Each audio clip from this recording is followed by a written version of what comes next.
আসসালামু আলাইকুম। সামনে আমাদের জাতীয় নির্বাচন।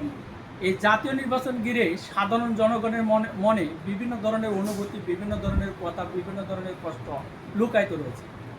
আমরা যারা নেতৃস্থানীয় বিভিন্ন পদ নিয়ে বসে আছি কিংবা ভোট ব্যাংকে ভোট পাওয়ার জন্য চেষ্টা করতেছি, আগের মতো যদি শুধু মুখের বুলির মাধ্যমে মানুষকে আকৃষ্ট করতে চাই তাহলে কিন্তু হবে না। আমার চরিত্র, আমার কার্যক্রম, আমার ব্যাক বেয়ারিং যদি ভালো না থাকে, বর্তমানে কোনো জনগণই আপনার প্রতি আকৃষ্ট হবে না। আপনি বাস্তবতা উপলব্ধি করেন, বাস্তব জ্ঞান নেন, জনগণের সাথে মিশেন। জনগণের কথাগুলো যদি আপনি বুঝতে পারেন তাহলে ভোট ব্যাংক আপনার দিকে বেশি ঝুঁকে পড়বে। অযথা বুলি দিয়ে, অযথা আশ্বাস দিয়ে কিংবা মিডিয়াকে ব্যবহার করে বর্তমানের জনগণ আপনাকে পছন্দ করবে না। অতএব বাস্তবতা শিখেন, জনগণের মনোমানসিকতা বুঝেন, সাধারণ মানুষকে নিয়ে কাজ করেন, তাহলে অটোমেটিকভাবেই আপনি সাধারণের মন জয় করতে পারবেন।